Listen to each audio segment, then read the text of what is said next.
Okay, welcome back to solo role Mangging.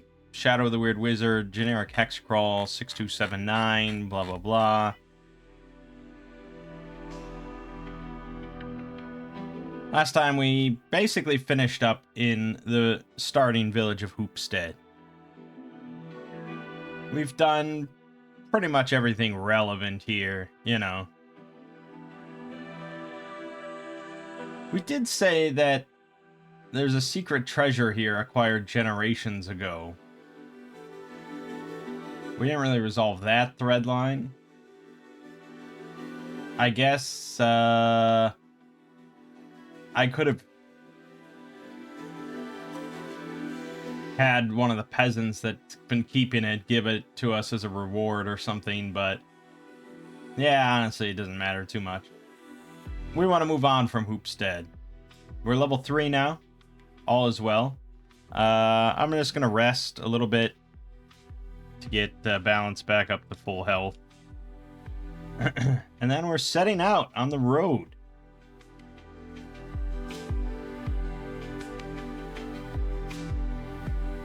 And we're going towards the big city to make our fortune. And yeah, we're level 3. So Truco is a Myrmidon now. Balance is a Grey Witch. Seems all appropriate. I gotta say, like, I think past, like, level 5 or something, if you're a dedicated spellcaster, you are just gonna have a shit ton of options.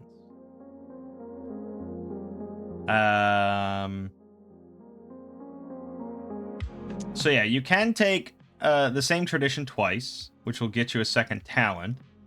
But a lot of talents are not super amazing.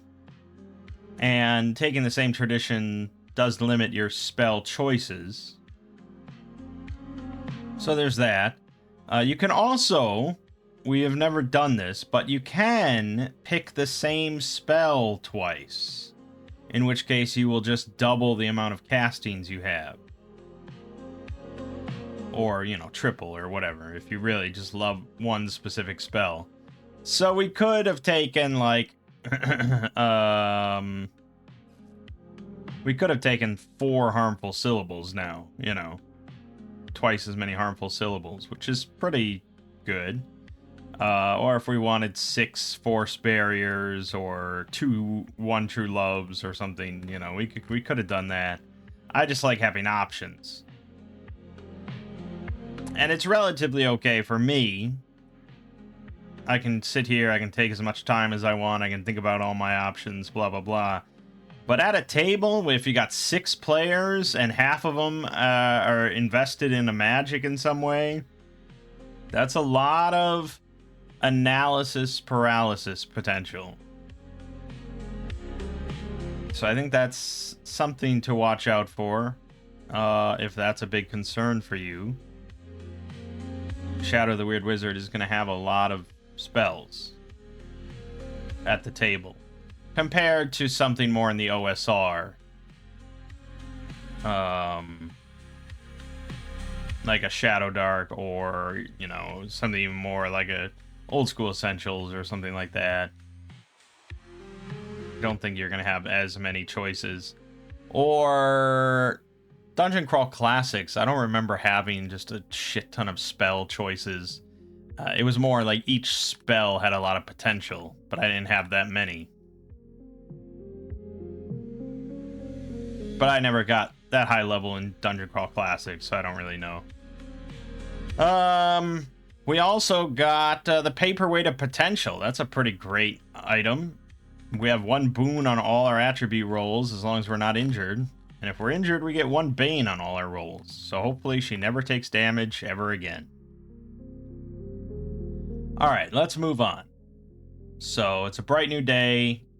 You know, we're done with the village. They love us here. We're the heroes.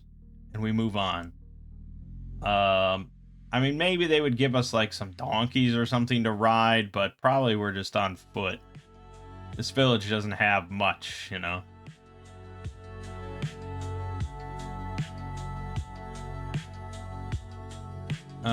This is a trade route, so maybe we could hitch a ride with some merchants or something, but we'll just go on foot. And we're on our way towards the northwest, the city, and this village that we have to determine what's going on there. But I think maybe we want to get sidetracked a little bit on the way. Something's going to come up. So, again, I don't think that World Without Number has any system in place for just, like, random side quests or something, you know?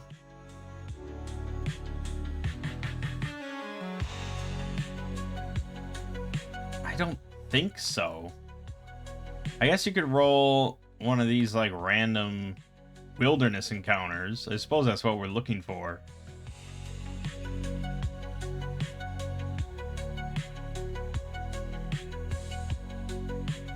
I suppose that's what we're looking for.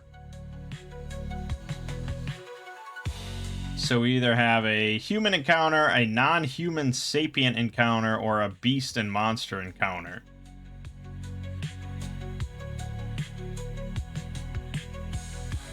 I guess let's just roll randomly, and we'll just do a D3.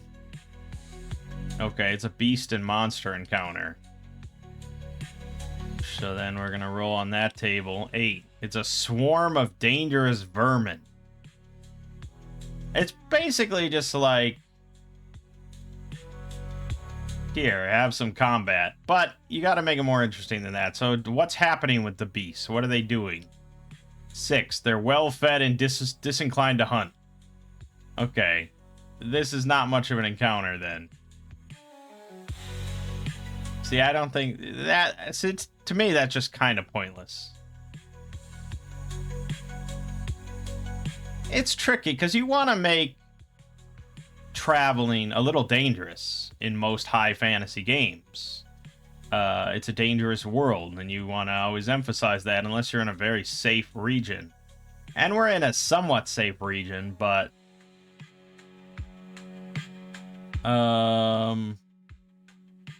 not that safe. So, I don't want just like, here, have some wolves or something that are just gonna come and attack you, or, you know, whatever. Something that's just like, I don't like you, and I'm gonna beat the shit out of you. If you're gonna do something like this, it should have some meaning. Maybe pulling you into, like, a side quest or something like that. And some of these options I see do... are more inclined to pull you into stuff, especially if you're dealing with sapiens. Interrogating a prisoner, arguing over something, fleeing a fearsome pursuer, they need help with a situation. I mean, sapiens are obviously more inclined to be something interesting, whereas just beasts, it's like, what's the point? There are certain ways to use beasts to pull you into a side quest, but...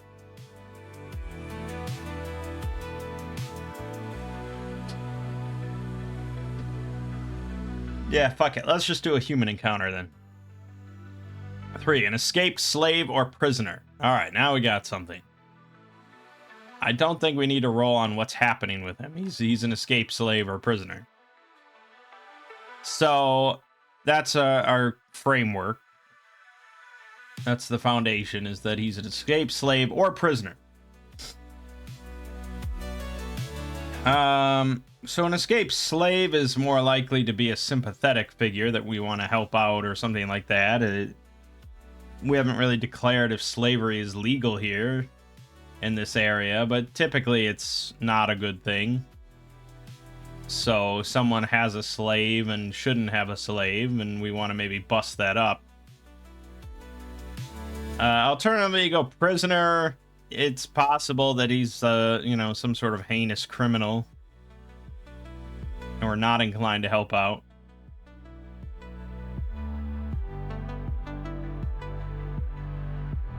But he could be, I mean, this could be, you know, the Count of Monte Cristo or something. Who knows? There is this barbarian camp nearby, so he could be an escaped slave or prisoner from the barbarian camp that managed to flee.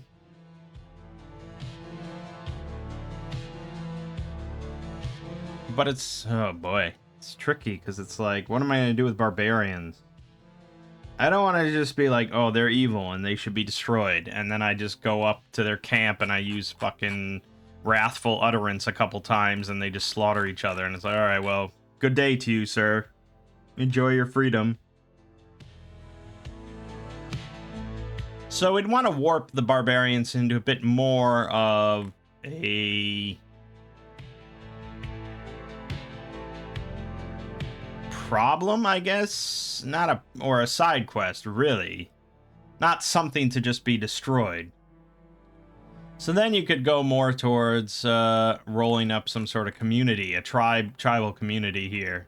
And we could just roll on this to determine what exactly is going on with the barbarian camp. So let's do that. Alright, D12 of why are the barbarians staying here specifically?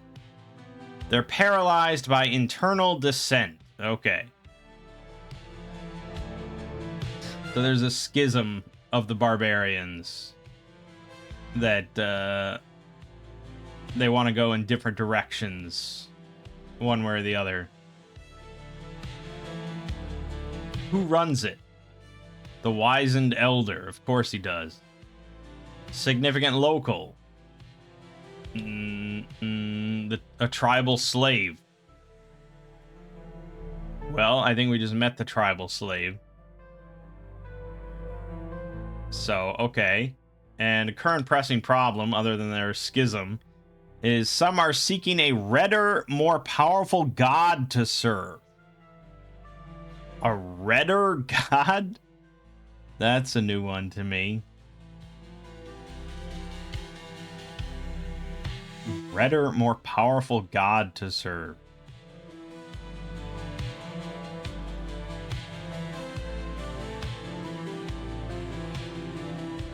Alright.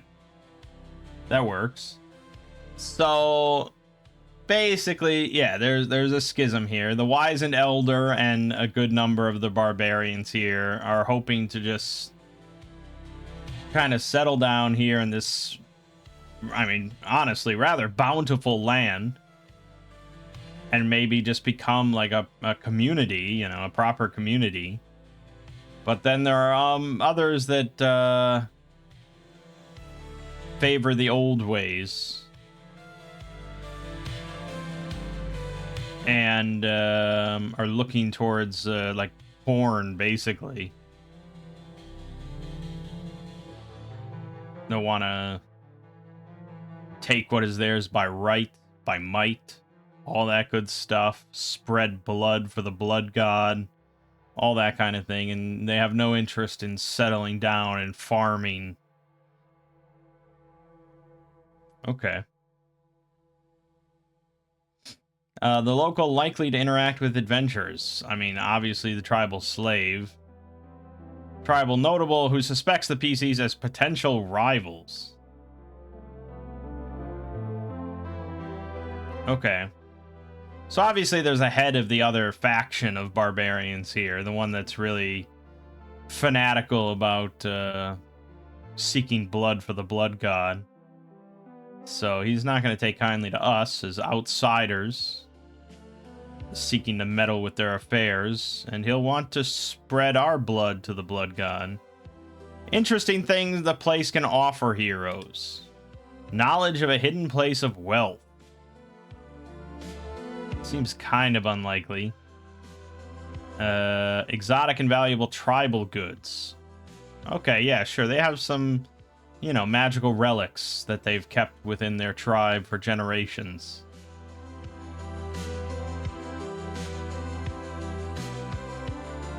That are probably kind of dark, I would guess. They're kind of part of the old way a bit. They're not holy relics or anything like that. I mean, they are darker in nature.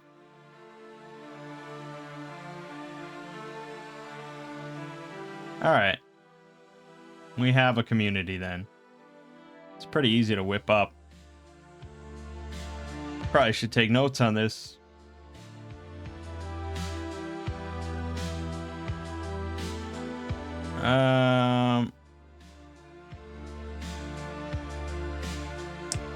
Yeah, alright. So we have Barbarian Camp. We're gonna go with the Ulox clan. Schism between two factions. Elder wants his people to settle down. We need a name for the other guy.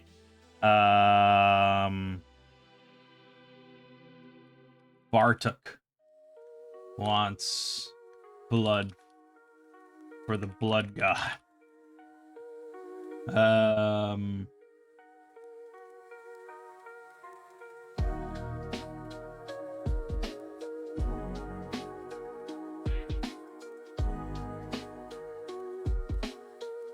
Okay. So the tribal slave, the slave was, I don't know if it really matters too much about their identity, just some sort of hapless, you know, kind of local that they enslaved a while back. And the elder set the slave free to go find outside assistance. You always gotta have a hook, right? So the elder kind of, he's smart, right? That's why he's the elder. So he sees the way the winds are blowing. He sees that Bartok and his faction is kind of growing in audacity and number within the tribe. And he kind of fears that they will take over entirely, and there will be bloodshed, and then that will be the tribe's future. And of course, these violent delights have violent ends. So he's hoping to avoid that, and he'll never be able to convince Bartok that his way is incorrect. So he set the slave free secretly, you know, at night or whatever, to go out there and find some sort of outside assistance, some way that they can resolve this, ideally without any bloodshed.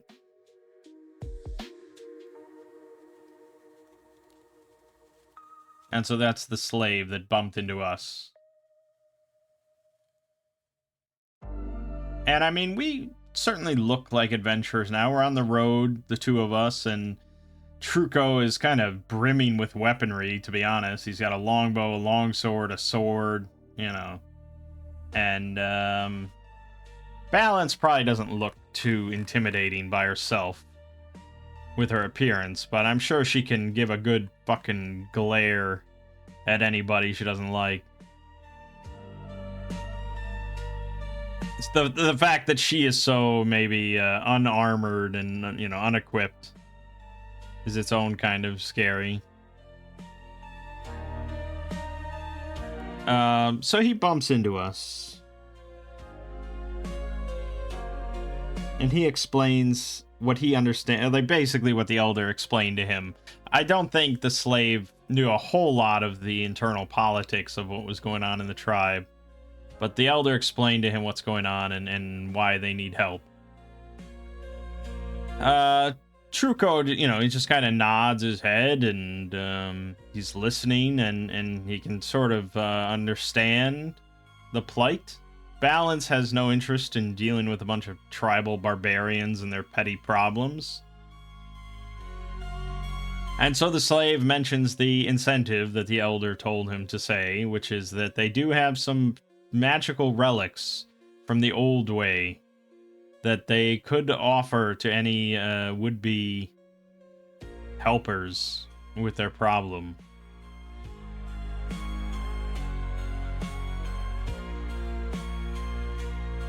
And so definitely the sound of old magical relics does appeal to Balance.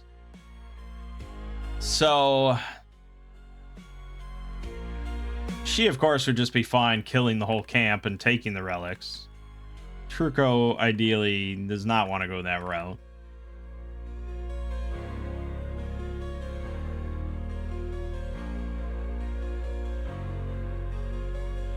So now we have to decide how to solve this.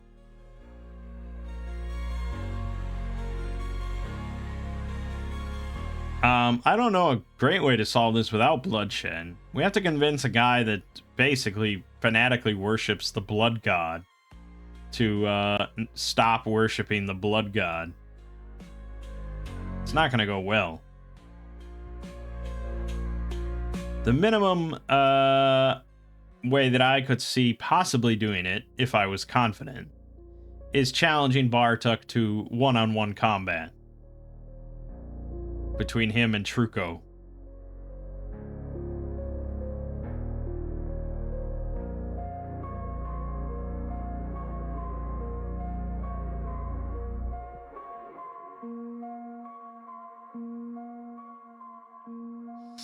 I don't think I could really help, though, in any sort of, I don't think balance could help, really. So it would very much just be, hey, Truco, can you take on some insane, wrathful barbarian lord one-on-one? Maybe he could. He's got 30 health now. He hits pretty hard. Assuming this is like an orchestrated duel, I might be able to cast a Rune of War beforehand. I don't know if that's against the rules of the duel or anything. If, as we're standing there waiting to start, I just cast Rune of War on my sword.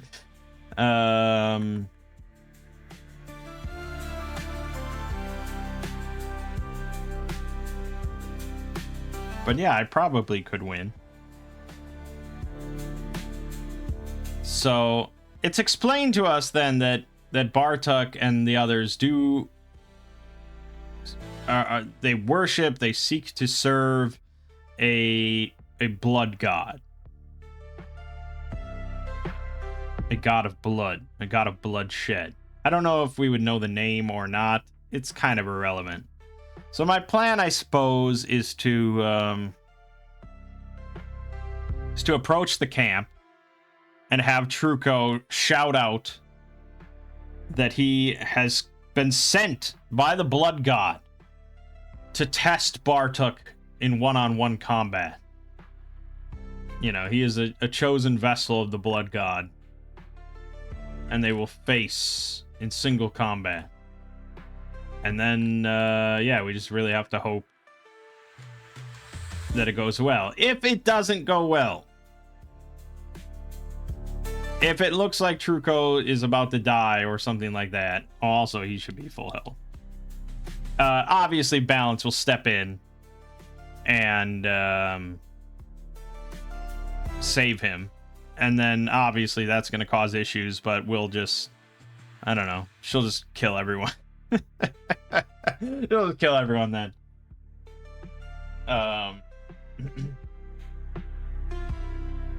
Problem solved. That's the plan. It's not much of a side quest, to be honest. But that's sort of part of DMing, is just like putting a situation there and then just seeing where it goes. Seeing where the players take it, seeing which direction they take it, so on and so forth. Because, I mean, honestly, most things, especially with how many options we have available to us right now, most problems that I'm going to encounter are pretty easily solved. The only thing that's going to be tricky is like going into a dungeon, because then we'd have to go like room to room, and it would be a lot trickier. But a lot of problems, especially in the outdoor world and things like that, especially the ones that lean towards violence, are pretty easily solved.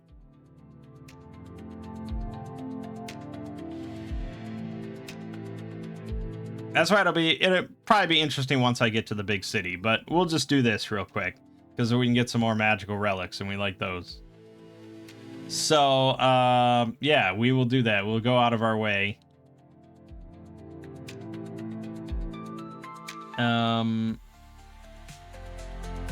Shadow of the Demon Lord, or Shadow of the Weird Wizard doesn't actually have really good rules for like Hexcrawls or anything.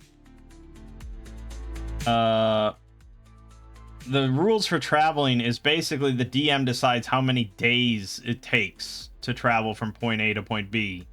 And then depending on your rate of travel, you just progress that amount of days worth of travel. So it's pretty simple. For our purposes, though, you know, we set out like here and we're going up here and we got bumped into like here. I really think this is 6 miles across. You know, it's a couple hour walk or something. It's a few hour walk. Pretty quick.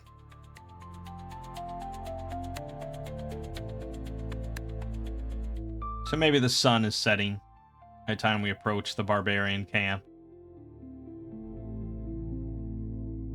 And the slave did not stick around. He's gone.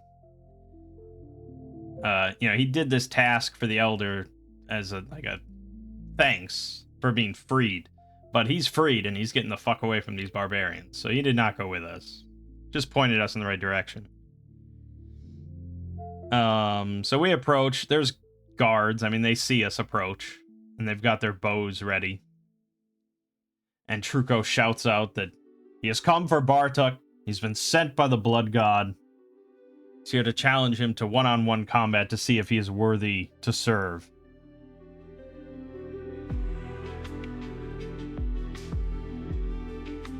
That's going to cause a bit of some turmoil within the camp. But yeah, I can't imagine Bartok not making an appearance there. So he'll come out. And now we need to decide stats for Bartok. I don't believe barbarians are in the book. We do have bandits. We have bandits, and we have raiders. We have warriors, we have adventurers. Which one of those fall into? Probably raiders, if I had to pick. We are expert tier now. So, you know, an average fight consists of 4 points per character, which means that Truco could be counted on to reliably handle 1 difficulty 4 enemy now. Which means, obviously, we have to bump that up.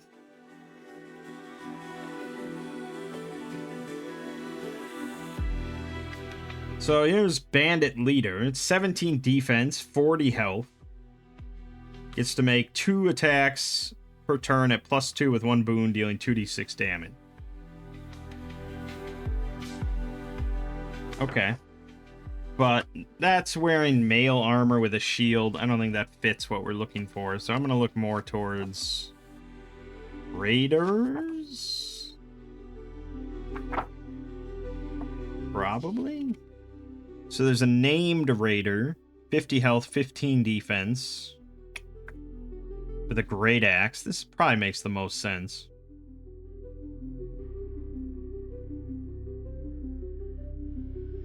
If I wanted to be insane, I could go with the Raider Hero. Difficulty 8. 15 defense, 100 health.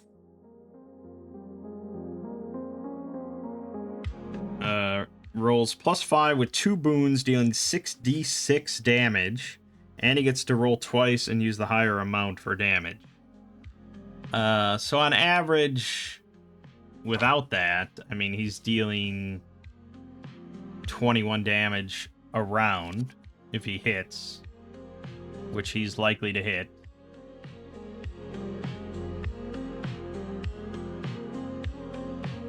And but with vicious involved, I don't really even know. It's higher than that. I don't know, 25 damage, give or take. so I'm going to survive a couple rounds. +5 with 2 boons, even if I dodge. That just brings it down to... that just brings it down to +5, which means he hits on a 9. Which isn't good, and I'd have to dodge every turn. And he has 100 health. Which means, even if I two-hand the longsword, and I have the Rune of War, I've got everything packed in, so I'm dealing 4, 5, 6, with the brand, 7d6.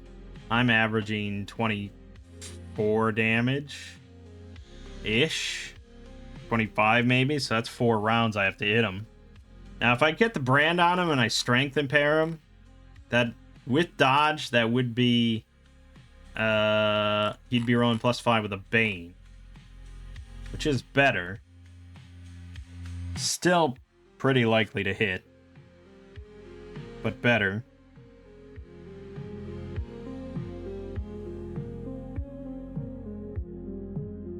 It's possible. I'd say it's unlikely, but it's possible.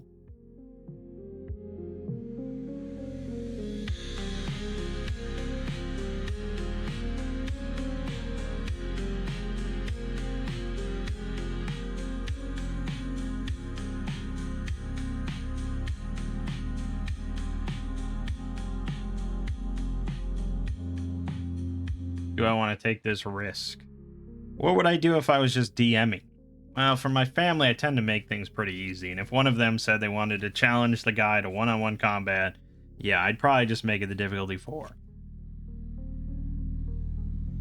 Because their characters are not really going to be optimized. I don't think my character's that optimized either. And I definitely, I mean, there would definitely be...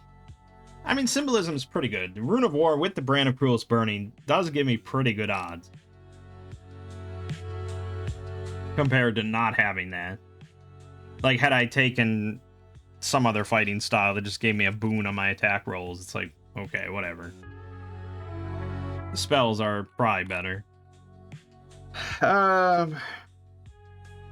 So, there's not really any good reason that I would do this. Had I just attacked the whole camp or something, had I used Harmful Syllable and Wrathful Utterance and stuff, would I have statted Bartok as this difficulty 8 Raider hero? Probably. And that's really where I'm at, is I probably would have. So, fuck it. Let's make him a difficulty 8 Raider hero. So, we, yeah.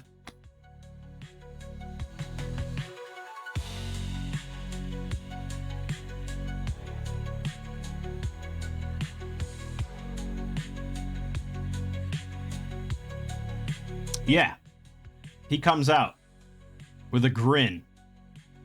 He's got his great axe. He's oiled up. He's ready to fuck. Truco is kind of reconsidering this course of action. He's not entirely confident in himself. But Balance assures him that if things go south, she'll step in, regardless of the consequences. So, yeah. There would be some dialogue here, I'm sure, but we'll skip over that step.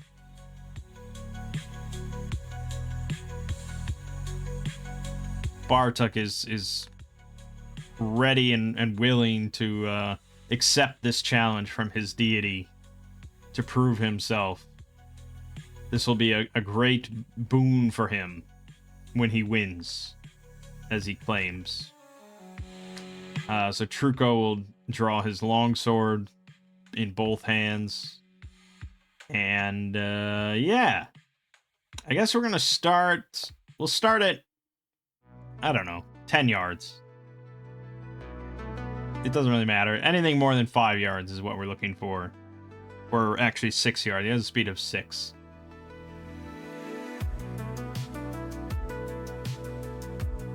I suppose it seems weird to not start within, like, 3 yards of each other. Like, why would we start 30 feet apart?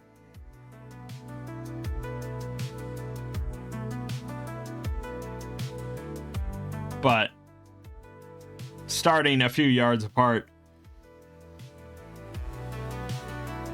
quite dangerous for me. It actually goes south much faster in that case, because I can't go first. I can't use a reaction to go first ever. And so he would go before I do, and he'd be just move up a few yards and swing, possibly just kill me outright. So, yeah, we're gaming it a little bit, starting at 30 paces, considering we both have melee weapons out. But that's what we're going to do. We're going to game the system a little bit. If he was difficulty 4, I probably wouldn't even bother. That wouldn't be nearly as bad. But yeah. Alright. 30 paces. Duel begins. I don't take the initiative. He goes first. He runs. He's got a speed of 6. He doesn't have to run. But he's going to run. He wants to cut me down. So he wants to get right up close. So he charges in. He runs. He gets right up to me. My turn. I'll be swinging. Oh, I cast Rune of War first, before the duel began. I didn't say that I did, but that was what I was planning. While he was just standing there boasting about how great of a kill this will be, I cast Rune of War on my sword. As a blessing from the blood god on my weapon. If he asks, that's what I would say. And if he kills me, perhaps, his weapon will be blessed as well. Okay, so that already happened. So now I'm going to swing. We've got Trickery. We've got 1 boon from being a Myrmidon. So we're looking at 3 boons on our attack roll here.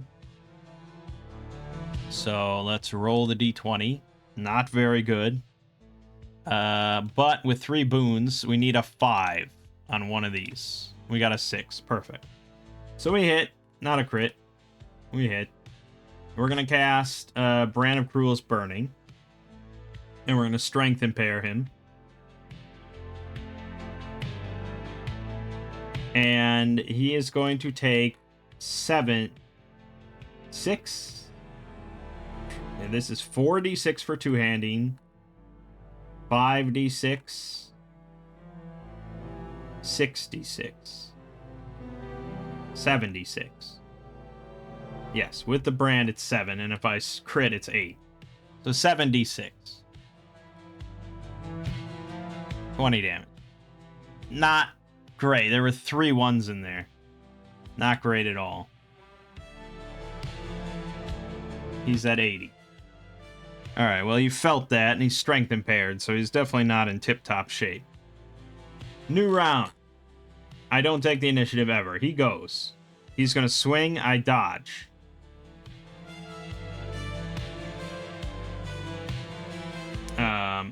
Honestly, in this case, it would have been better for me to take off my leather armor.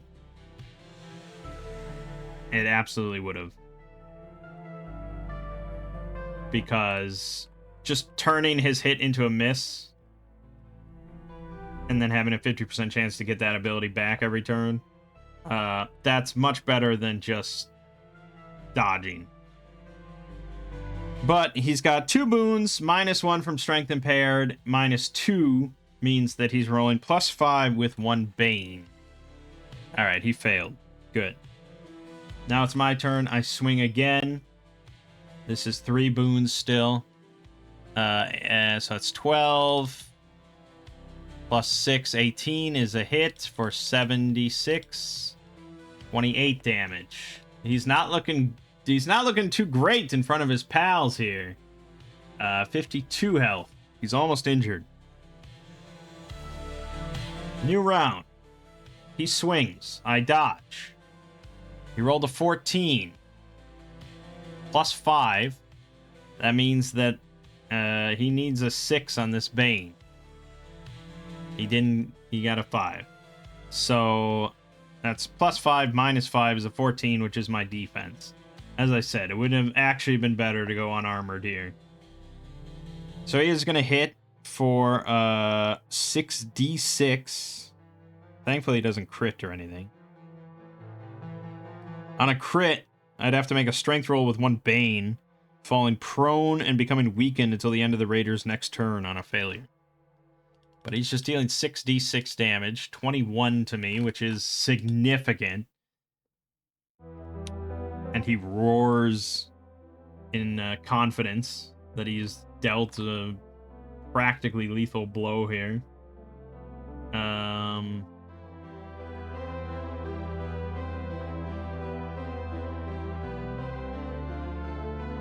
On my turn, then, I could heal half my damage.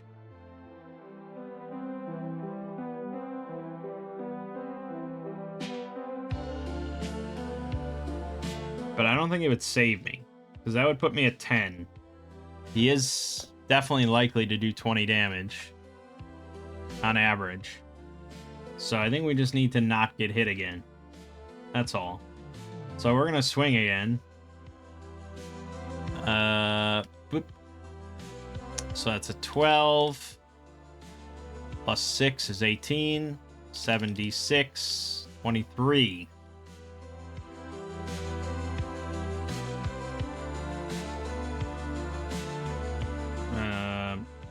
23, which, why am I so bad at math right now? Oh my god, I can't even think. 50 minus 21 is 29? Yes, okay. I kept coming up with 19. I'm like, that's not right. Brain, that's not right. Okay, well, a really lucky hit from me would put him down. But a lucky hit from him will put me down. So we're in the end game here. He's going to swing again. He got an 18. That is almost guaranteed to be a crit. No, not a crit, but an 18. 66 damage. 26. I'm down.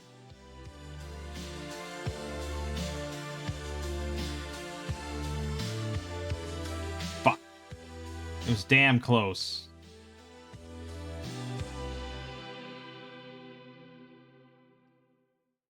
So I slip into unconsciousness from blood loss from his massive blow.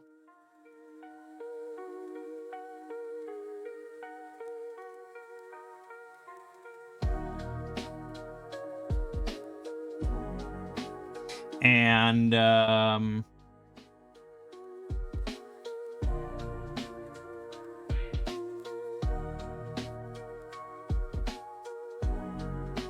I don't think harmful syllable affects unconscious creatures, because they technically can't hear me. I mean, the sounds enter their eardrums, but is it a matter of sound, or is it a matter of understanding the sound?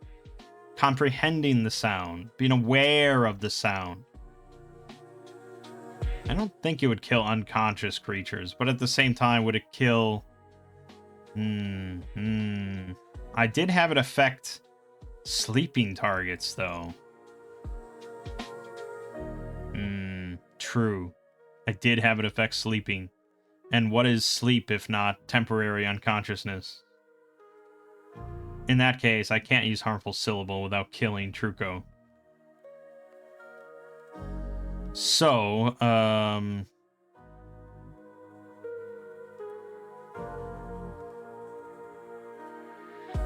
as soon as he goes down, the same round Truco goes down, Balance is going to put a force barrier between herself and the crowd. She was already in the back, just kind of observing. But now she puts a force barrier up. And then the next round, Bartok is planning to decapitate Truco, this turn. He's going to swing his axe down and end this. So she's going to take the initiative and shout wrathful utterance.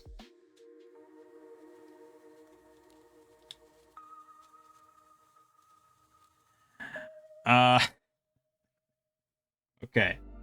So, at that moment then, again, there's no save here. And the whole village, whole tribe gathered for this. This was a very big, monumental occasion. So the whole tribe's in a big circle, and she's in the back. So, I feel like I need to bring up paint here or something, just so we have a somewhat image. Okay. So, right.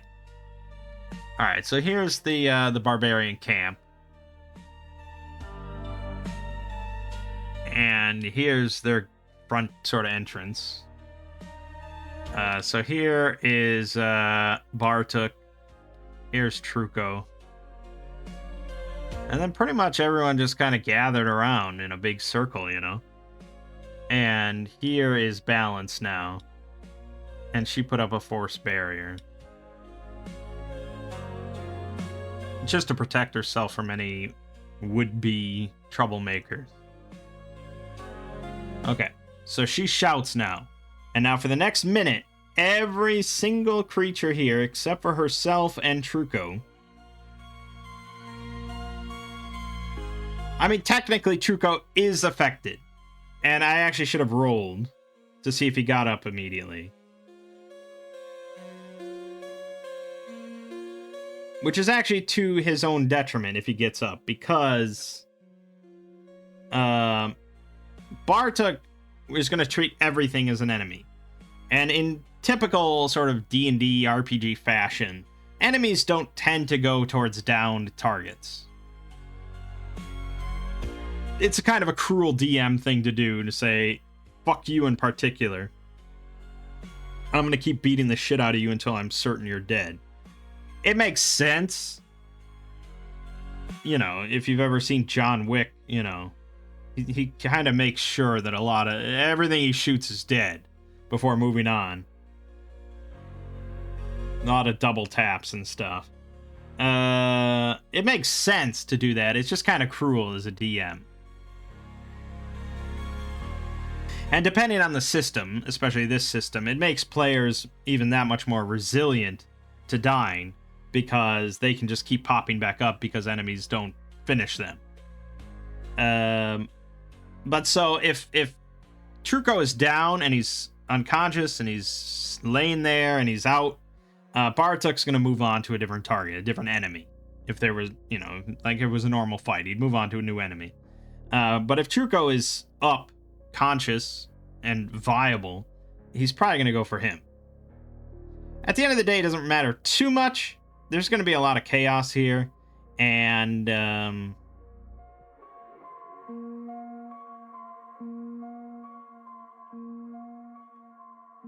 even if Truco does get hit again and again, he's a long way from actually dying, even though he's getting just destroyed by a great axe.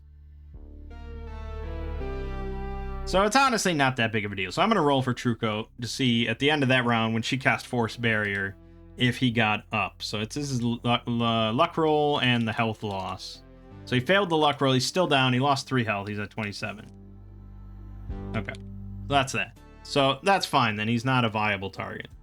She takes the initiative. She uses Wrathful Utterance. And now every single one of these creatures, every single one of these barbarians treats someone else next to them, everyone else, as an enemy. So we really have just now turned this into that church scene from Kingsman. And I don't even know how to... I mean, what do we do here? Bartuk would be by far the most menacing combatant here, but he's at 29 health, so he's actually not that terrible. I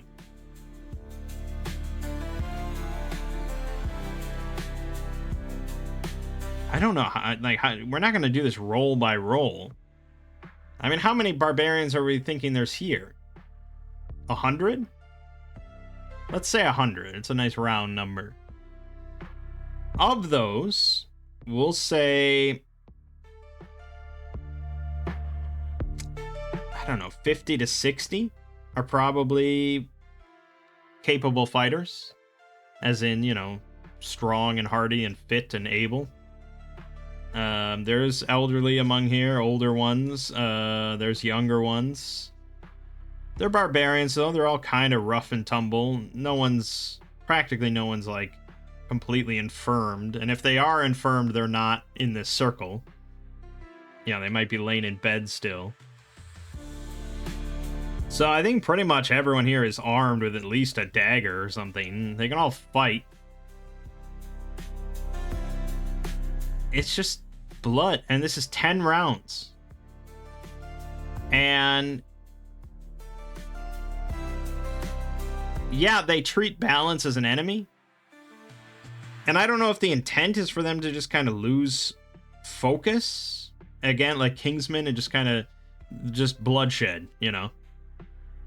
That seems like kind of the intent. Everything else is an enemy. So balance is an enemy, but so is everything else next to them. And I don't think they're all going to, like, go out of their way towards balance, even though, again, logic would dictate, hey, she just shouted something and now I want to kill everyone. I don't know. I don't think rational thought enters here. I think that's kind of the point.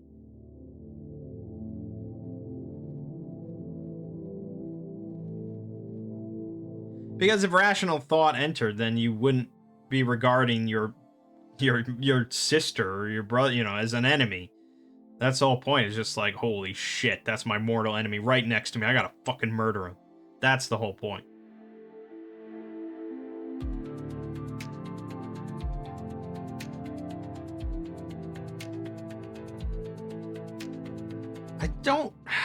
I don't want to just declare that, like, okay, they all kill each other and that's it, you know.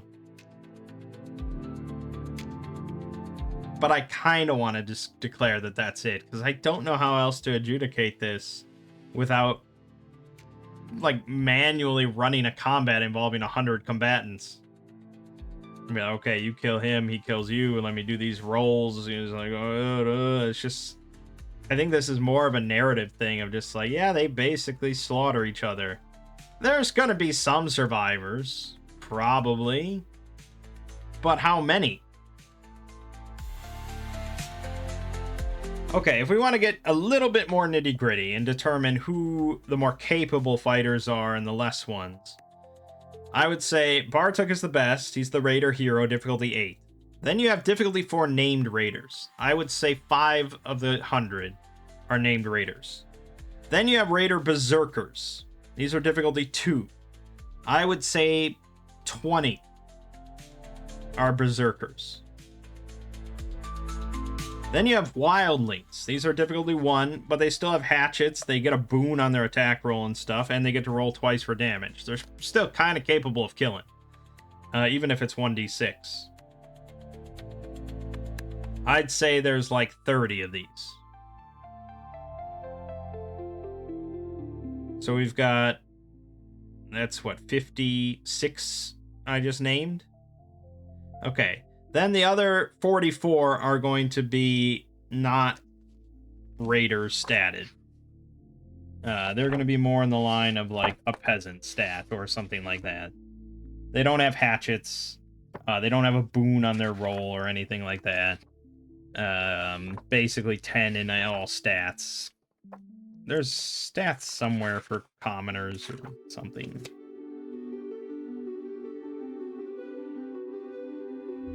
Commoner. Peasant. Yeah. Basically a peasant. Which is pretty shitty. They got 10 defense, 10 health. They'd roll +0 with 1 Bane to deal 1d6 damage. So, but there's a lot of them, and, you know, they actually have a special thing for Angry Mob. If 10 or more of them start their turn in the same size 5 space, they can combine their turn and act as a single creature.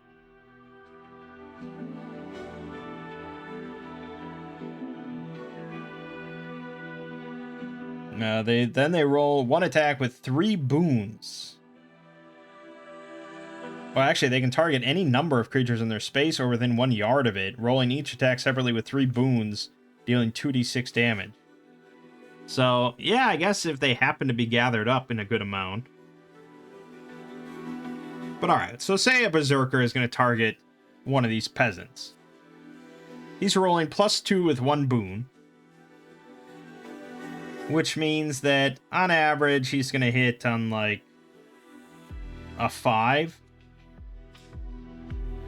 Dealing 3d6 damage, which on average is 11. So on average, every round, a Berserker will kill a peasant.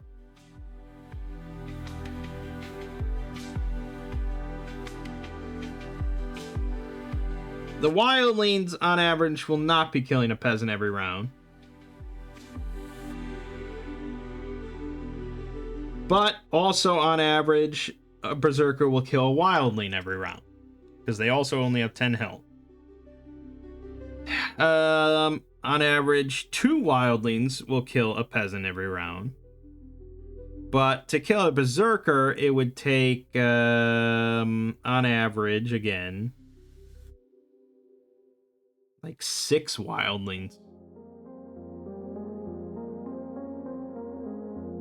So I think, needless to say, the Berserkers are standing pretty strong. Then there's the named Raiders, 5 of them. They each have 50 health, 15 defense. And they deal +4 with 1 boon, 4d6 damage. Which again, on average, is killing a Wildling or a peasant every round. They're not killing a Berserker every round, but at the same time, it's going to take like 5 Berserker hits. But Berserkers can rampage, which adds 2 boons to the roll, and they deal an extra 1d6 damage. So the rampage is also going to be impactful. Honestly, I don't know if the Raiders are all... No, I mean, at least several of them are going to die just from being mobbed.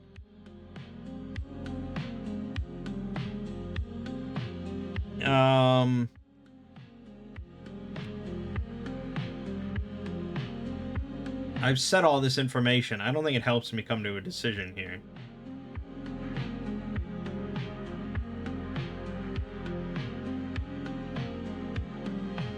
I think if I want to be a bit more accurate, we'd have to run it down towards the end and say, okay, this is like the last round or something. Let's say 54 seconds have gone by. Wrathful Utterance has one more round. Who are the final combatants that are still standing and wanting to kill each other? I'm going to say Bartok is in there. Just because it seems weird to just kill him off randomly like that. So he's still in there, but he's got like 8 health left, you know? He's really bloody. We gotta have at least one named Raider.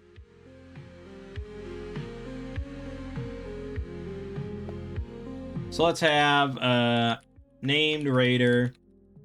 And he's gonna be at 18 health. And then I want 2 Berserkers. And they're both at full health, actually. They got through unscathed somehow. They got very lucky, obviously. Okay, 96 other barbarians are dead in a giant just pool of blood and viscera and corpses, and it is a fucking scene, man. And Bartok, in some ways, is just like... I think his mind is snapped a little. He kind of relishes it. He loves this. Like, this is what the blood god has provided for him. But at the same time, it's like, fuck, they're all dead. But not yet, because he still considers all these people to be his mortal enemies. All right, so last round.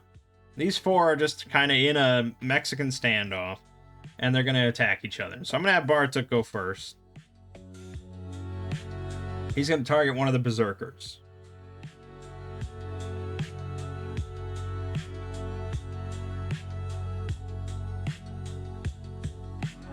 And yeah, I am skipping over. We'll do Truco's rolls eventually, but if he does get up, which he'll get up at some point during this minute, he just stayed down. He just pretended to be unconscious still. He just heard he knows what balance is capable of, and so he's just gonna stay down. But yeah, he treats them all as his enemies, yes, but that doesn't mean he can't feign dead. Alright, so Bartok swinging at a Berserker. +5, 15, so that's already a hit. But he could get a crit, so I guess we'll roll. He did, he got a 20 total. So this is 6d6 damage against the Berserker. 18 damage. Not quite a kill. Berserker has to make a strength roll with 1 Bane. He failed, so he's prone and weakened. That Berserker is not in great shape. Oh, actually, I rolled twice for damage. I don't think I did that when I was fighting Truco. Also, the other thing I didn't do is use kill everyone, which once per minute, he can turn a failure on a hit to a success, which would have ended that fight even quicker. So this fight was never going to work in Truco's favor. That's a bit too much for one melee combatant at level 3. So I should have gone with a named raider, but hey, this worked out in a horrible way. So I'll roll the 66 twice. There you go, dead. Okay. Now the named raider is going to have to go after Bartok because he wants to, become the leader of the tribe. And this is his mortal enemy that he has to kill to do it.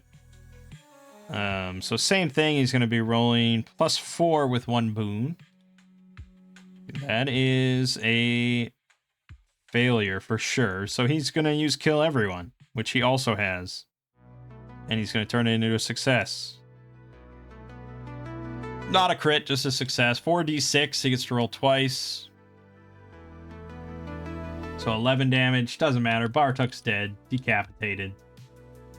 Then that just leaves Berserker 2. He's going to go after the named raider.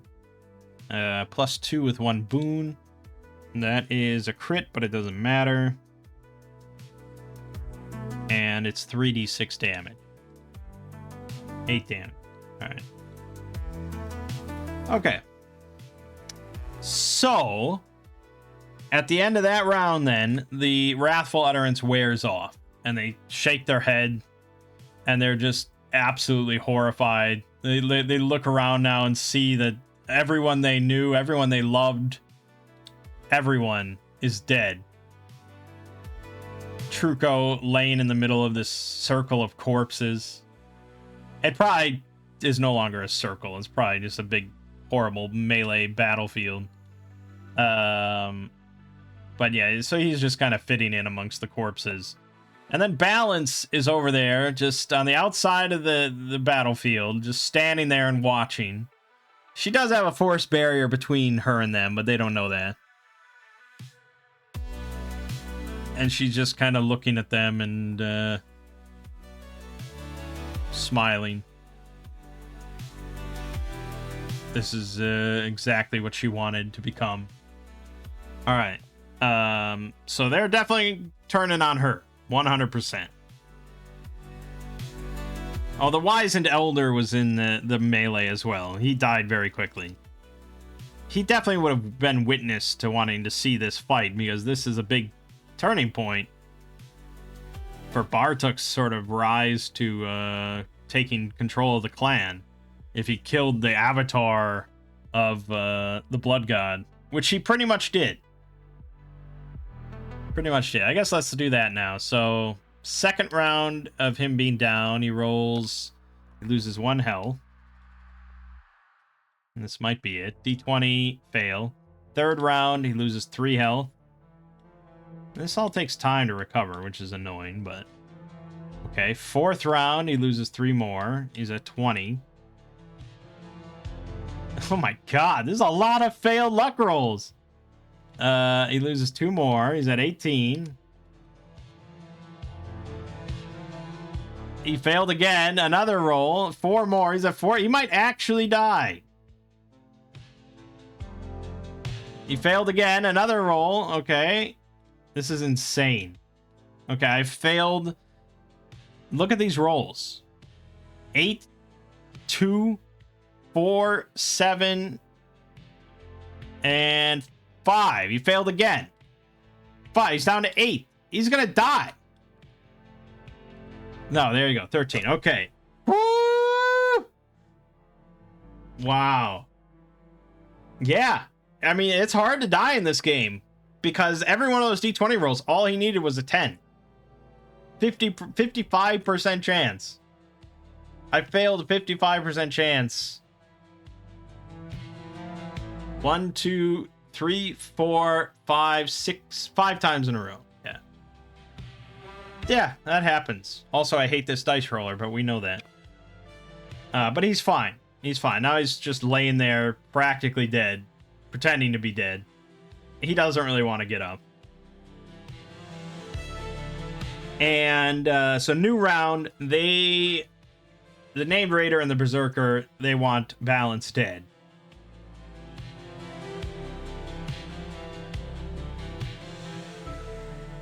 She's just gonna stand there. I mean, maybe she'll back up a little bit from her force barrier, but yeah, she's pretty much just gonna stand there. So we'll say she's 10 yards from her barrier. They're gonna run in, as they do, as they always do, and they're gonna run smack dab into the force barrier. So D6 to each of them, 3 and 5. So he's at 7, at 15. And the barrier then takes 8 damage, so it's at 32. She's 10 yards away from them.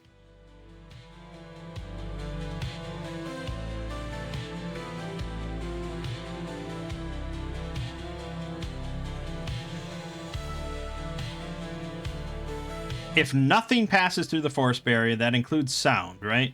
So sound has to go around the force barrier, which means that if I speak 10 yards away from the force barrier, I don't think the ones on the other side could hear me. If sound has to go around the barrier.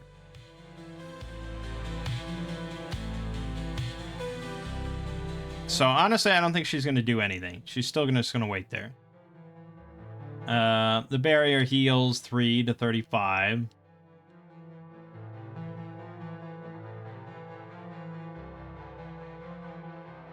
They're going to attack it. I mean, I know that's what I always have enemies do, but it just seems wild for them to not attack it, right? Like, I can't imagine people just, like, with blood in their eyes just trying to slaughter this stupid woman, getting stopped by this invisible wall. Them just, like, running in a direction and trying to go around it. Like, it just always seems to make the most sense for them to try and break through it. And that is what they should do, right? They could run around it. If they ran and they, like, had a hand on the force barrier, I mean, they would run.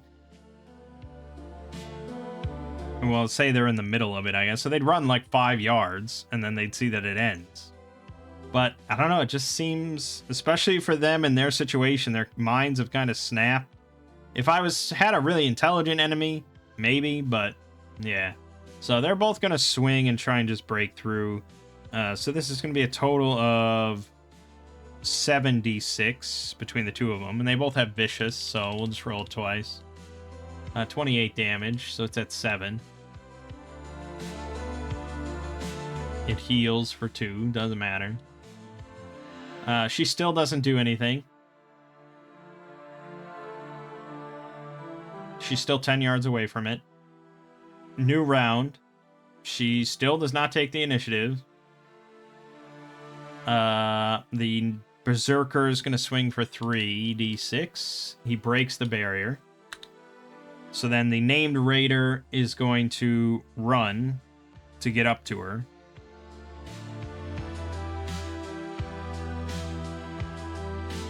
And so he's engaged with her. He's standing next to her.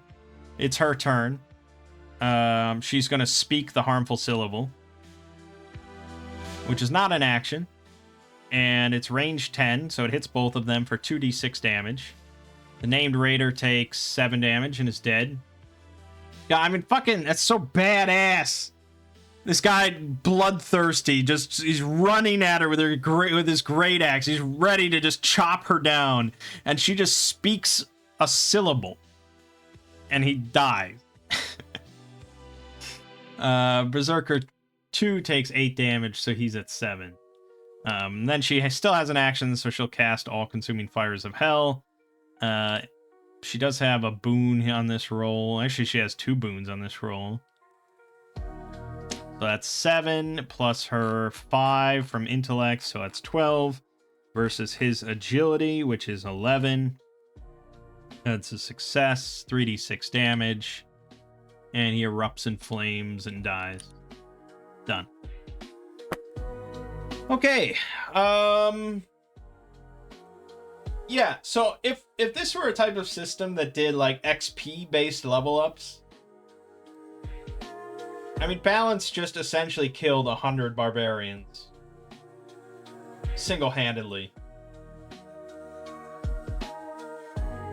Oh god, I love this system. I love the magic. I love everything. It's ridiculous.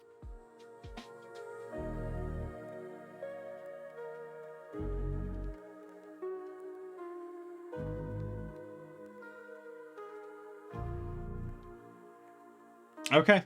I mean, that's it. It's all done.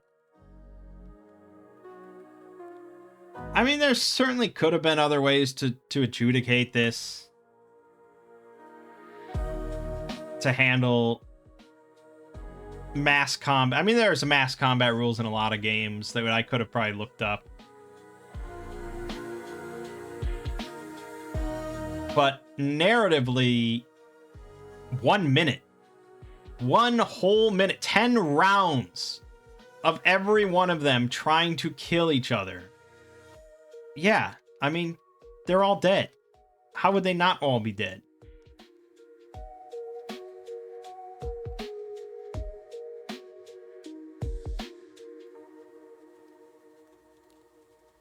I could have spiced it up even more by shouting hateful syllables, which would make them use their reaction to do extra attacks.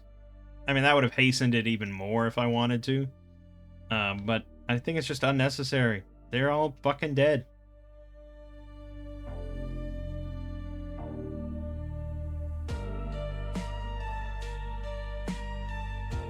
Yeah, so that's that.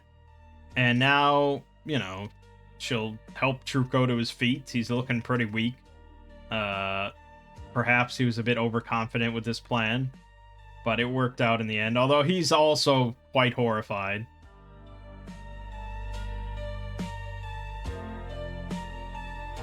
By what she's capable of now. But as long as she's on his side. So now they pick through the barbarian camp. And there's going to be a couple infirmed ones in there. And, you know, Balance convinces Truco that it's for the best if they just put them out of their misery. So he'll do them the kindness and just slit their throats.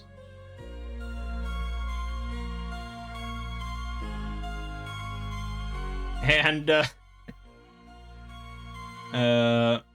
there might be some infants or something. I don't know if Truco has it in him to slit their throats. So if I were DMing this, I probably wouldn't even mention it.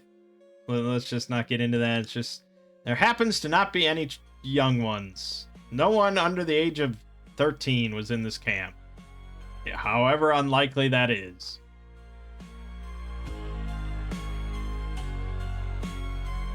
In reality, Balance would certainly do it herself. She's... Yeah, it's a kindness, right? She's doing a good thing. She's got a dagger, it's all she needs. She's not going to cast all-consuming fires of hell on the baby barbarian. Anyways, moving on from that. So we're looting the camp. Of course, they don't have much. I don't even know if they'd have much money, if any. Like, what would they care about currency? Maybe they'd have some, like, ingots. But even then, I don't know. Are we assuming... How much metalworking do we think these barbarians are doing? Maybe they would do some metalworking. So maybe they'd have some metal ingots. But I don't think... I don't know. Would they have a gold ingot? Probably not. I don't think they'd have... They'd have something more... They'd have, like, iron ingots, I guess. tin or something. Yeah, whatever. So, no, we're going to skip any money. But we're searching for those magical relics that were said. And obviously we check out the Elder's hut. And probably find them somewhere in the back, a little buried in like a, you know, wrapped in cloth or something. And let's roll for 2 oddities, I think is what we'll do. We're building up our oddity supply. I should still have that ready to go, because this is the only thing we look up.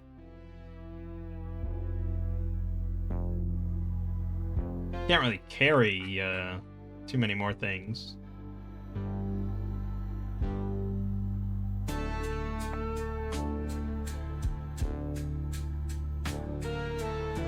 Alright, so first oddity is a ranged weapon.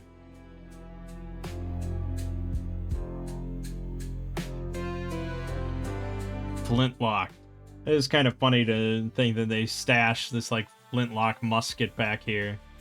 I'm gonna reroll. No, I don't want a weapon. I want something odd.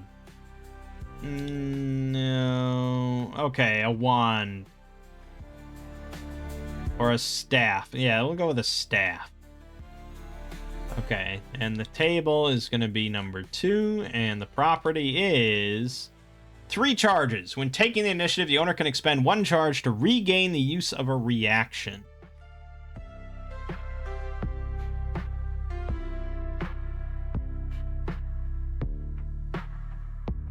Honestly, really fucking quite useless for balance. She has almost no reactions whatsoever.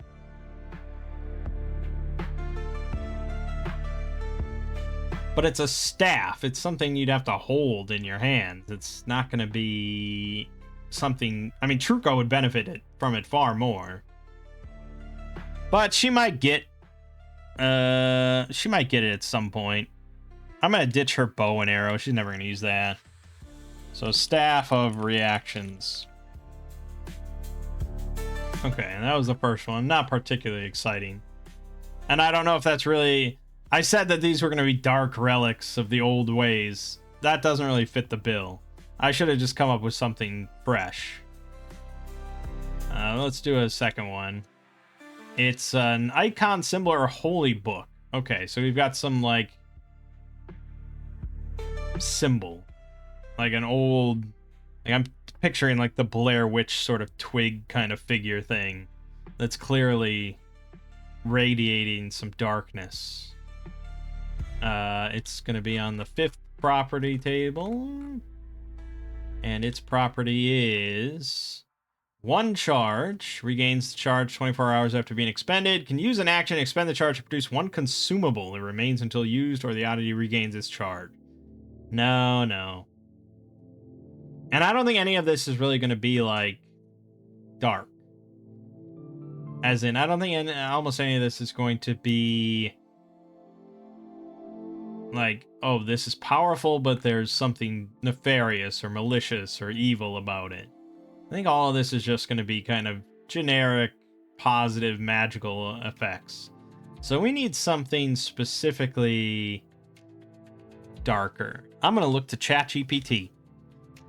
Who doesn't love that?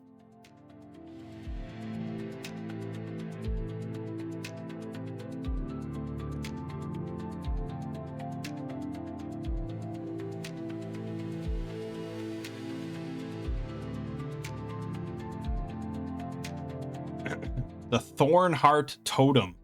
Twisted and gnarled idol carved from the petrified heartwood of a cursed ancient tree.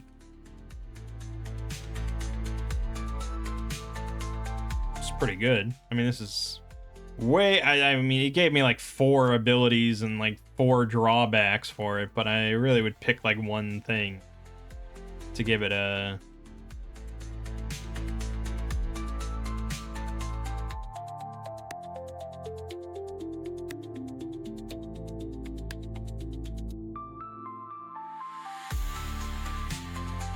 Okay. Blood binding. I like that.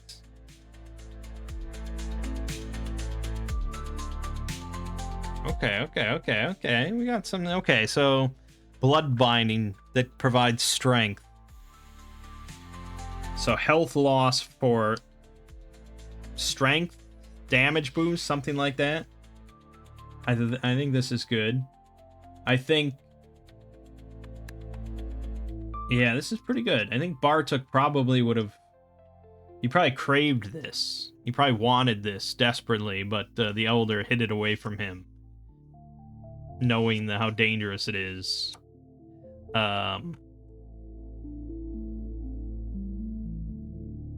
So, I don't have enough room here. I'm just gonna delete normal clothing. So we're calling this the Thornheart Totem. So basically, I'm thinking as a... Do I want to declare as an action? I hate declaring things as actions, because it's like you never use them. But I think...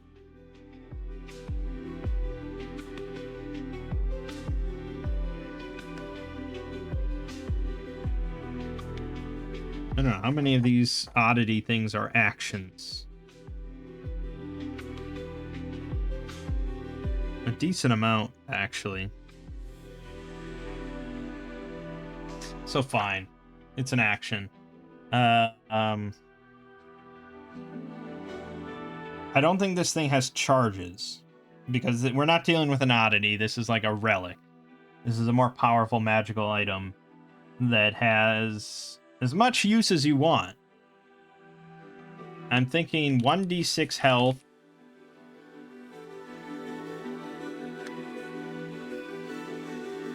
And really just like extra 1d6 damage for 1 minute.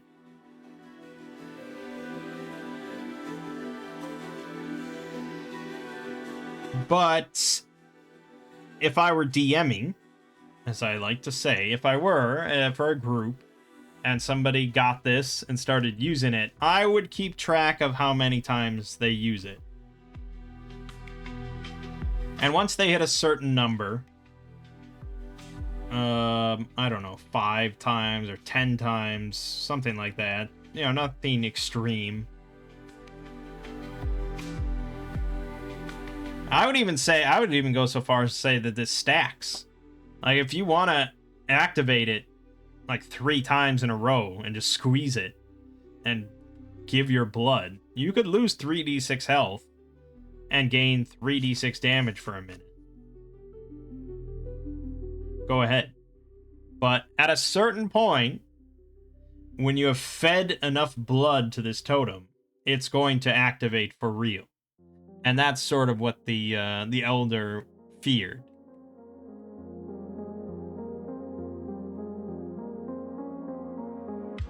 I don't know what it would do when it activates.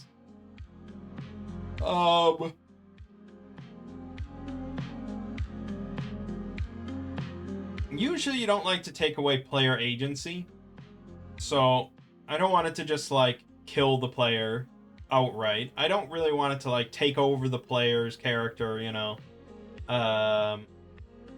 take over their mind and just be like, you are a mindless vessel for the totem now, you know, you are a vengeful, a wrathful avatar of blood and death, blah blah blah. But it would have to be something pretty bad.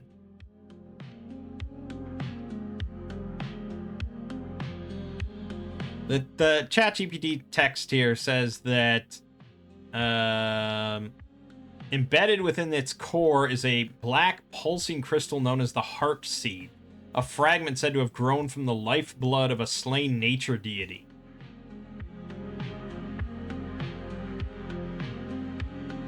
Which I think is pretty cool. So I think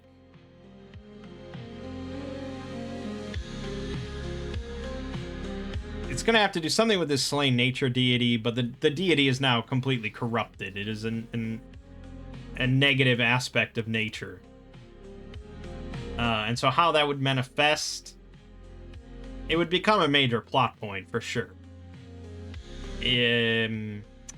To Shadow of the Demon Lord has this campaign concept that you can do if you want. It's actually called in the book The Shadow of the Demon Lord, which is how the Demon Lord is impacting the world throughout your campaign. And so there's a bunch of options that you can pick from to like have for a campaign idea. So one is like the Restless Dead or something like that, which is basically a zombie apocalypse. And so it gives you kind of a basic guideline of, okay, so if you're running this kind of campaign,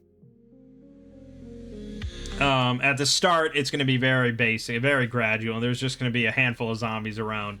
But then by the time your players are level 5, you know, the 5th session or whatever, like, this is a very big known problem. And there's a bunch of them. You know, there's one with, like, the bloom, where it's all nature going out of whack. And there's one with, you know, volcanic cataclysms. And there's one where the sun turns black. And there's 20 of them, I think, in the book.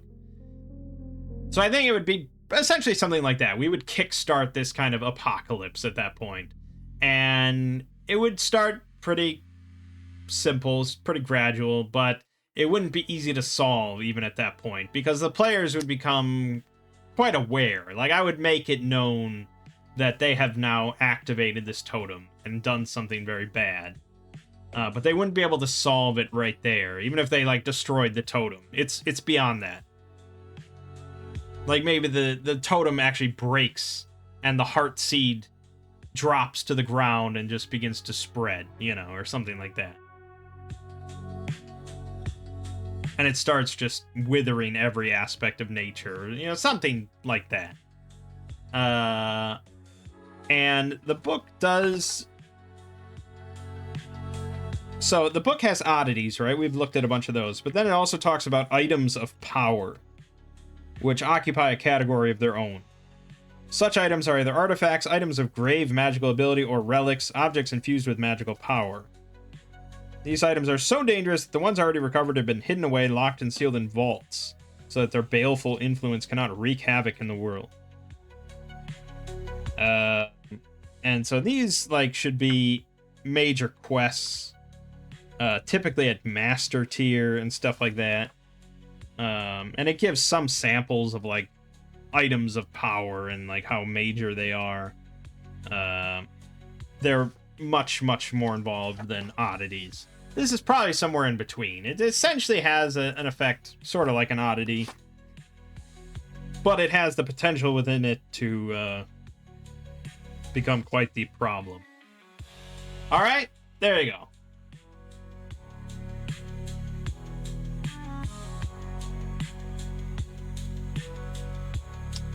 So with that done, I guess we leave the barbarian camp.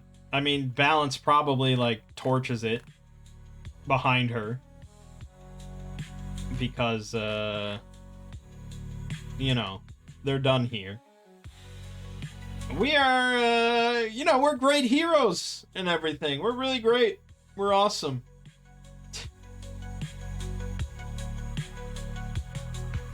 And we continue on to this village. This other village that we definitely will not completely destroy and kill everyone in it and leave it in ashes.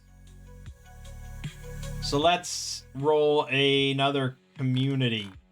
This is a rural village. Or should I just roll a community tag? No, we'll just roll into rural village. Rural. Rationale for the village's existence. A mine or quarry, perhaps now exhausted. Okay. That's fine. So there's a old mine here, or a quarry here. Perhaps now exhausted.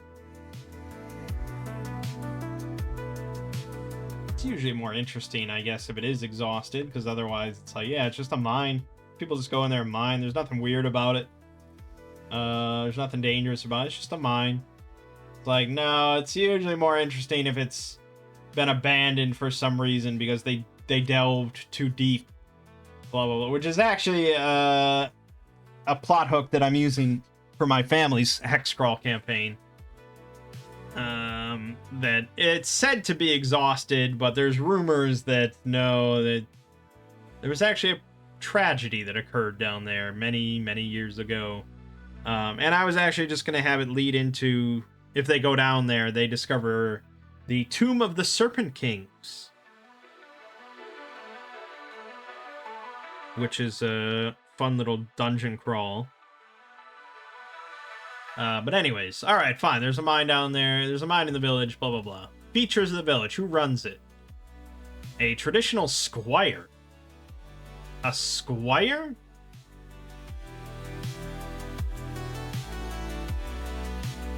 A squire running a village? That makes sense? Why would a squire do that? Do I not know exactly what a squire is? I'm always just picture Arthur from Sword in the Stone. He's a squire. In the Middle Ages, a squire was the shield or armor bearer of a knight. Initially a squire served as a knight's apprentice. Later, a village leader or lord of the manor might come to be known as a squire.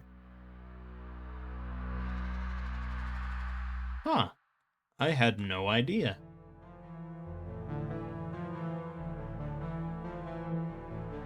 In the English countryside from the Middle Ages until the early 20th century, there was often one principal family of landed gentry owning much of the land and living in the largest house, often referred to by people lower down the social scale as the big house. The head of this family was often the lord of the manor and called the squire. Huh. Squires were gentlemen, usually with a coat of arms, and were often related to peers. The squire usually lived at the village manor house and owned an estate comprising the village, with the villagers being his tenants. Okay. Alright, wow, I really learned something new there. Most people, I think, when they hear squire, they think of, yeah, just the Arthur, and he just carries a knight's shield everywhere and stuff. That's quite interesting. Okay, so there's a guy, he's part of the gentry, he's got a coat of arms, and he just owns the village. All the villagers are his tenants, so he owns the whole place. He lives in a big house called the Big House. They're outside the city, so, you know, they're a few miles from the city for sure, but I'm sure he has to pay tribute or whatever, taxes, or to whoever runs the city. So a lot of farming, but they also have the mine here, so he collects, you know, income from the mine as well. Alright, significant locals. A youth who wants out. What am I going to do with that? What the fuck am I going to do with that? A youth who wants out.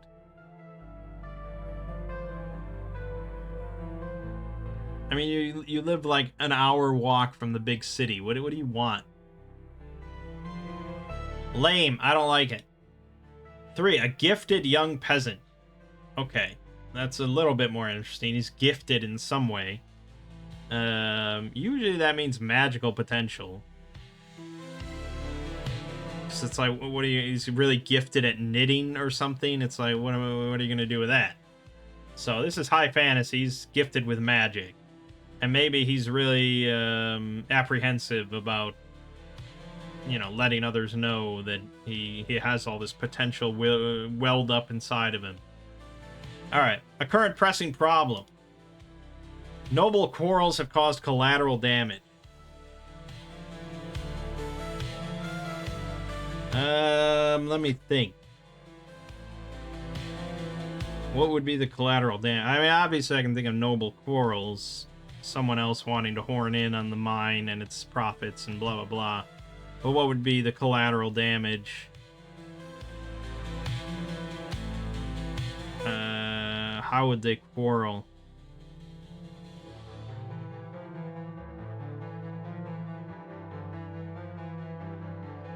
I mean, they're not gonna, like, go to war over this, so I guess, yeah, how would the other one want to horn in on the business? And I don't know. Nothing springs to mind. That usually means a reroll. 5. An upstart newcomer is disrupting the native hierarchy. It's basically the same thing. Give me something else. Vital food stores have been lost or stolen. Okay. Well, now we can kind of combine the two, because that gives me a better idea.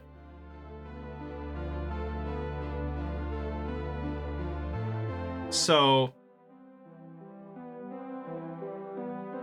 some other noble is trying to take over the estate, trying to take over the village. So he's undermining the current squire, and he's instigated.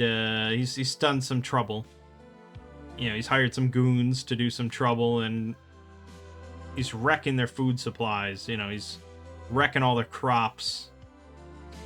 He's probably stealing some of the mine's output, things like that, to really make it seem like this squire is quite incompetent. I mean, I'm not a middle-aged historian. I didn't even know what a squire really was. So obviously I don't know how this works with, like, his ownership.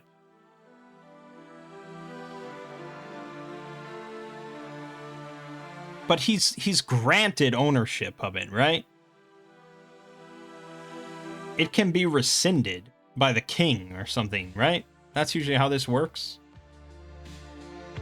So he's probably really trying to undermine his operation here to make him look incredibly incompetent, and this other noble's like, hey, I can run this better.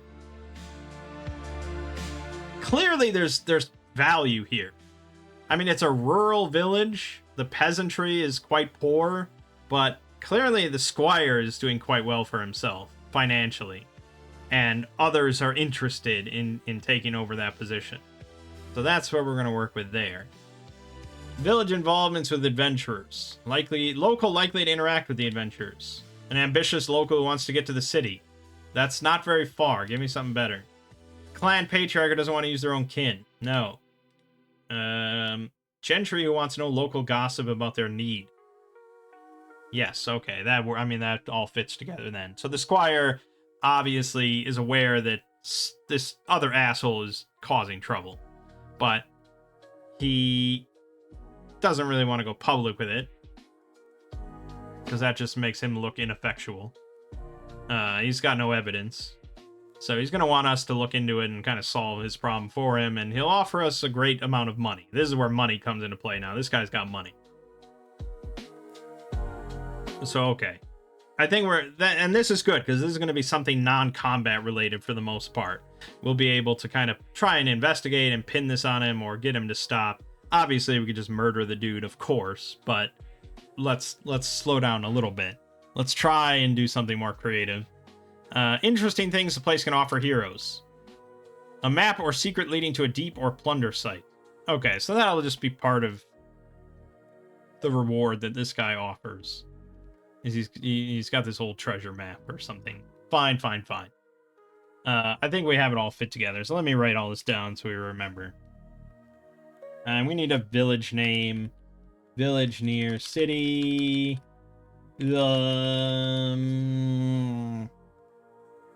Marstead. Mine. Village owned by Squire. Lord Thomas.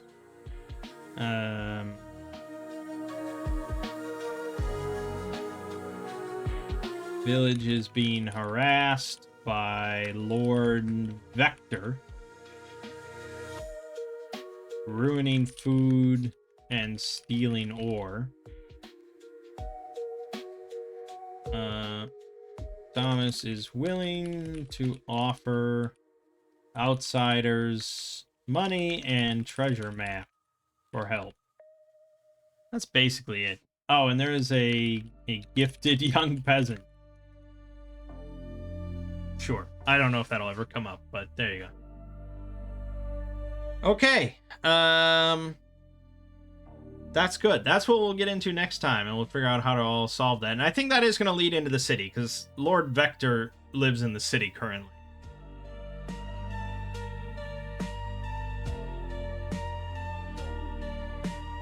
So, we'll go into the village, we'll have a pint, and word will go around that